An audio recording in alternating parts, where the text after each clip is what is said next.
So, why are we here? You and me.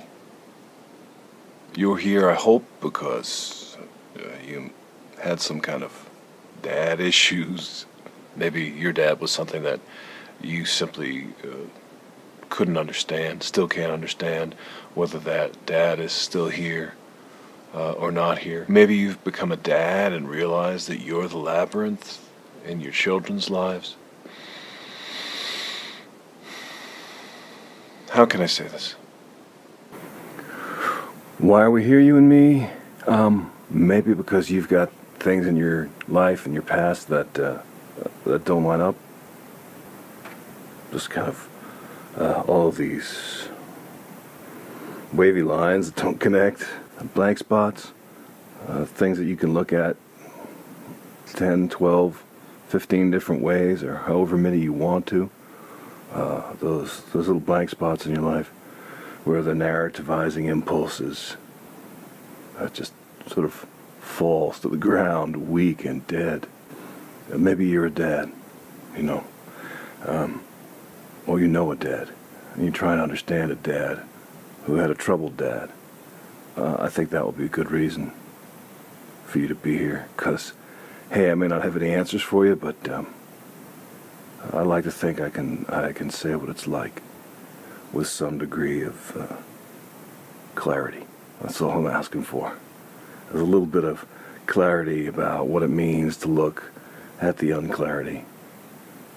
I'm here because I've found no linear way to tell the many interweaving, inter-everything-ing stories of my emotional life with my dad.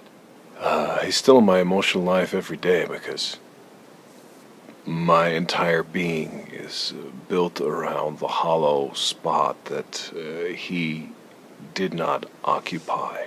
This great big hole in the center of the self where a good relationship with a father should be. I don't have that. I haven't had that. I would say that I haven't had that since I was 9.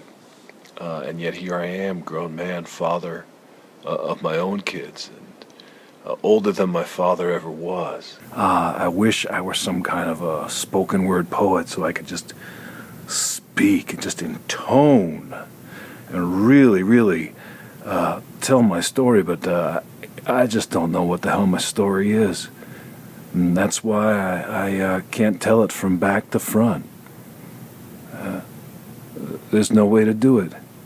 The story doesn't end. The story is recursive. The story is infinitely reflexive of itself. We've got what my dad did to me. I mean, just making me afraid of him.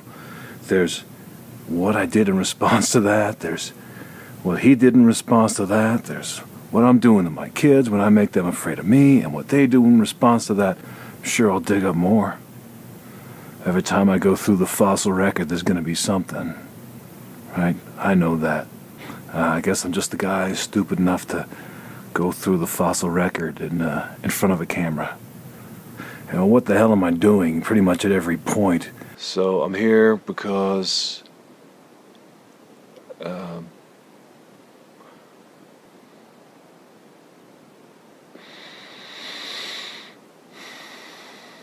how can I say this?